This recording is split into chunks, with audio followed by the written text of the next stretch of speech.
and welcome to Round Robin. I'm your host, Robin McCormick, with the City of Hampton's Communications Department. And today we're going to talk about a serious disease, sickle cell, but also a more fun cultural event that helps raise money for disease research and for those with the disease. My guests today are Johnnie Tidwell, welcome. Thank you. And Larry Gibson. Good morning. And let's start with the fun stuff first. Let's talk about the African American Cultural Festival that you guys sponsor every year on the Jazz Festival weekend. Okay, our festival was started in 1990 by Sister Judy Braithwaite, who was at that time the director of the agency.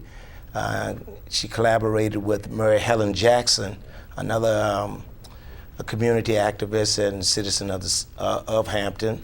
And Judy approached Mary to inquire about what could she do to help raise money for the agency. And so it really mostly did start as a fundraiser. Yes. And I guess we should say early on that the unusual thing about sickle cell is it not exclusively affects African Americans, but one of the major populations is African Americans. And it's an inherited disease, it's genetic, and to those from tropical or subtropical Saharan areas, I think, originally. Well, sickle cell is really a disorder also that's a lot of Africans have it. Still have it, yes, right, because right. it helps to fight against malaria. You know, I just learned that. That was so interesting, is that it's beneficial and that people develop it as a way to fight against malaria. And that's why it's in some other areas as well. Yes. But, wow, and then you move here, or malaria is eradicated, and it's still in the gene pool. So now it's a real serious health issue. Mm-hmm.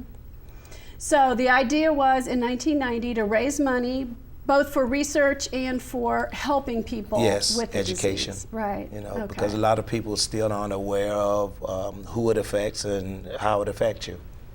And it can be not necessarily cured, but there are things you can do to manage the disease. I mean, earlier it was, you know, kind of a death sentence at a fairly young age, but people live much longer with the disease now. Yes. All right. So, and in fact, let's go ahead and turn to you, Johnnie, because you do suffer from sickle cell. Yes, I suffer with it, but God is still good. And sickle cell is a blood disorder, and my body produced some of the cells shaped just like a sickle, the red blood cells. That's where it got the name, right. Okay. And they block up the veins, depriving me of blood and oxygen getting to the vital parts. But I still can work and have worked. And this is what I try to encourage others. You can do anything if you try and if you're willing and able. The problem with sickle cell, we have so many young people that are coming up now that the life work expectancy is only going to be about 20 to 25 years.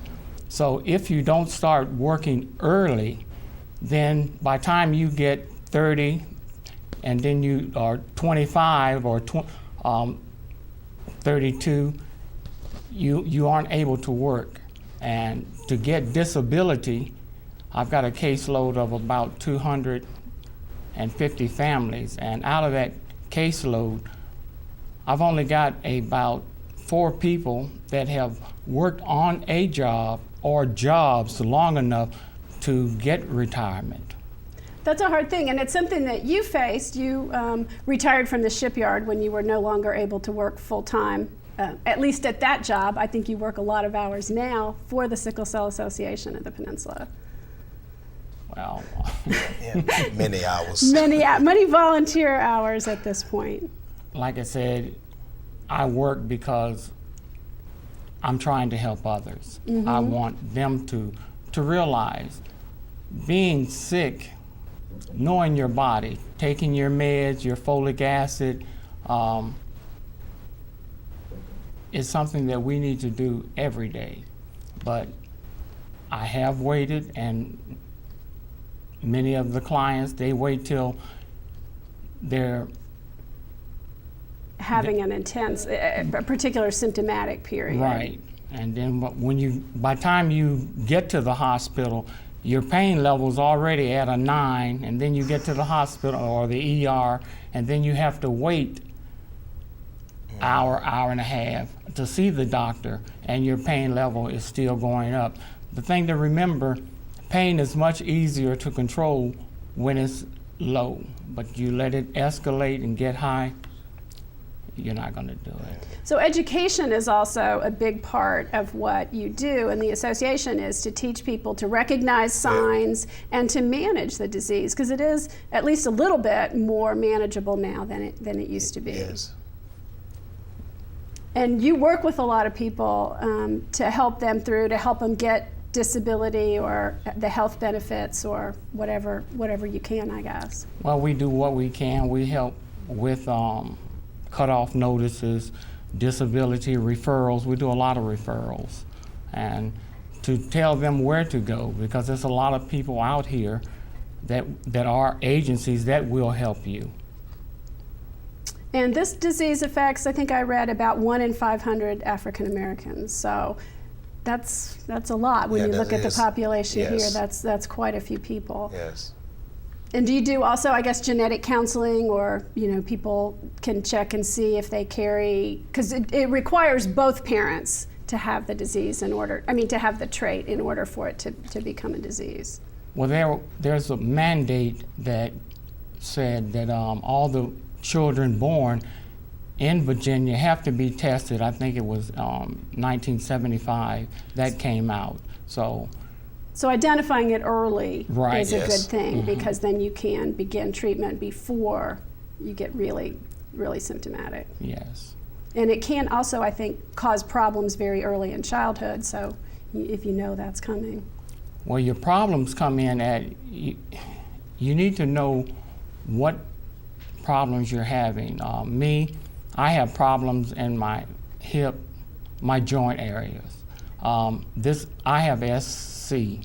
SS, their primarily pain is in their vital parts. And so it's just a matter of managing your pain. Once again, I can't really express how important it is to realize this and take your meds like you have to. And what you're saying too is that people need to do that right away and not wait so long. Right, not prolong it. Okay, and this association, you guys work with a pretty broad geographic group. You go from Hampton all the way up to James City and Gloucester, right? James City, Gloucester, Matthews County, Williamsburg, yes. All right, so the Afrikan American Festival is one of your biggest fundraisers, is that fair to say? Yes. All right, and tell us a little bit about what that's like. Well, the Department of Conventions and Tourism noted and placed us as number 20 of one of the special events in the state. And we've had a lot of local, national, international acts to come through during the course of the 20-something years that we've been hosting it. It's a family event, and we have activities for the children as well as entertainment and just a good time. People from all over the place come and just Well, it's such a enjoy. wonderful tie-in for Jazz Festival weekend, because you have these tens of thousands of Yes. people in town who already like jazz, and I think that's one of the musical Yes. types of entertainment that you have. Well, it's a opener, a beginner, really, for the Jazz Festival. A lot of people want to have something to do earlier on in the day, Right. so they could come and hang out at the park and listen to good music and develop relationships with people that they've never met and run into people, because a lot of people connect, for either family events or social gatherings or whatever, and just come in to partake of the festival later on that day. Right, and some people can't get tickets. I know Friday night sold out first this year, Yes. and so you guys, your operating hours are pretty much all day, right? Yes. Friday, Saturday, and Sunday? Yes.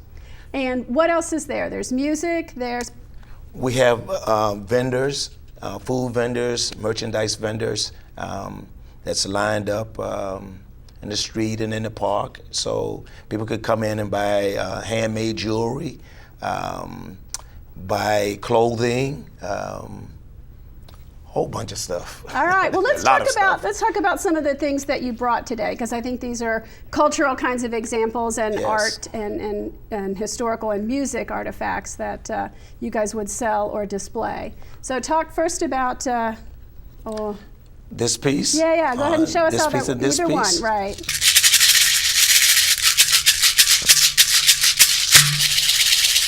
This is called a shekere. This is made out of your favorite vegetable. You know what that is, right? Some of the children tell me it's corn or beans or whatever, but this is made out of everyone's favorite vegetable. This is a squash. A squash. All Or right. calabash or gourd. And within our culture, there's a term called kuumba, which means creativity. And you utilize whatever special thing that grows in the area that you live in. So if you are living in the savannah, then you use a lot of reeds or whatever to utilize your everyday living. So in a lot of our culture, gourds grow very easily, so they use it as instruments. They attach beads or shells to the outer side to get the resonating sound, and they use it for cooking, for bringing water from the villages to the villages, and just different things like this thumb piano. Can you reach it? Okay. Yes.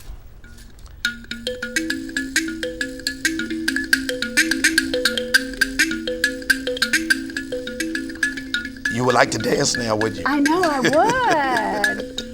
This is also made out of a gourd or a calabash. It's called a thumb piano or imbira, and easy to make, kuumba. This is also a gourd, a guio. I think you're attached on that one. Yes, it's a long cylinder type of gourd that has grooves cut into them so that you can scrape it to get your sound. The cowbell, which everybody knows, and this is called a go-go That's because a it's different- two. okay. Yes, this single cowbells are for the one-headed cow, and this is for a two-headed cow.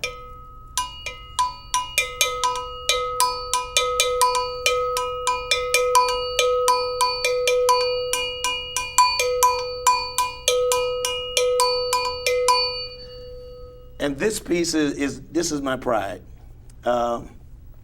It was made in the Congo, and it's made out of ebony wood, and it depicts a father at the head of the family, and down at the bottom in the back is foundational. It's a female, that's the mother, and these are the children in the family, and it represents unification, and that's why we emphasize too family at our festival, because it's about bringing people together and to show our connectiveness with one another. That's great. That's beautiful.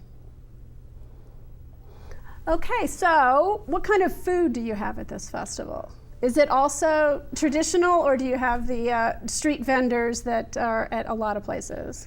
Well, mostly it's Caribbean.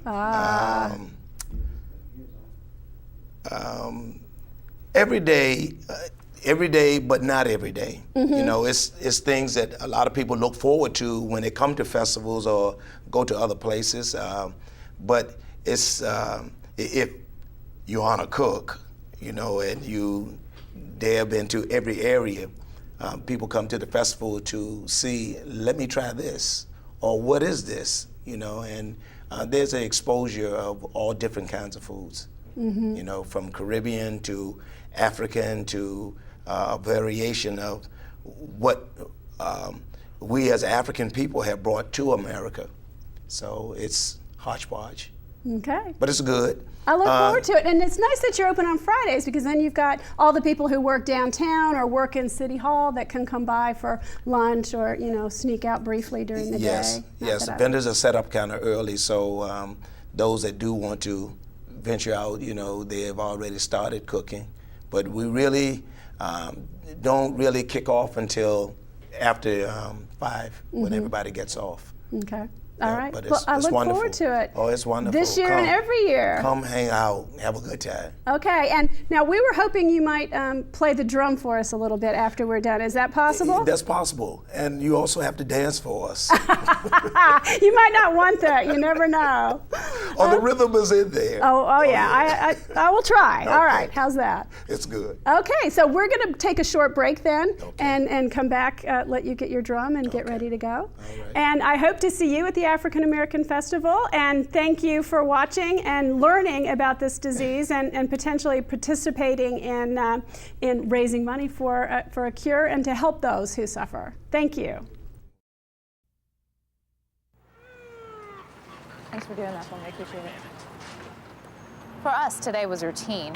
For the mom who called 911, it was terrifying. One moment, her little boy Aiden was racing cars on the kitchen floor. The next, he was gasping and wheezing. He couldn't speak. He couldn't breathe. It was his first asthma attack. Asthma is behind 1/4 of all emergency room cases, 1.75 million a year. It's the most common chronic disease in children.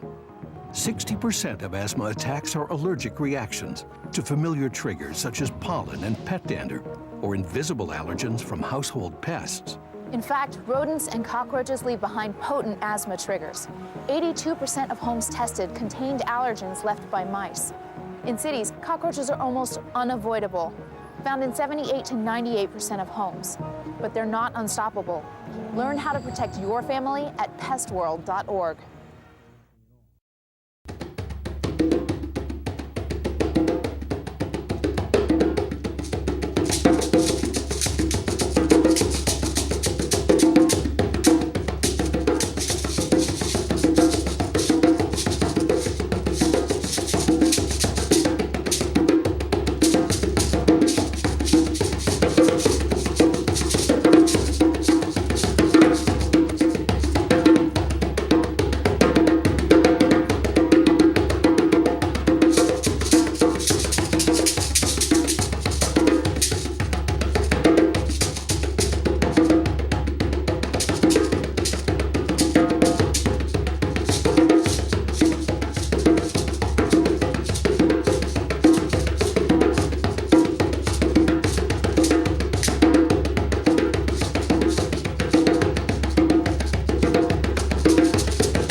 Thank you so much. Appreciate you.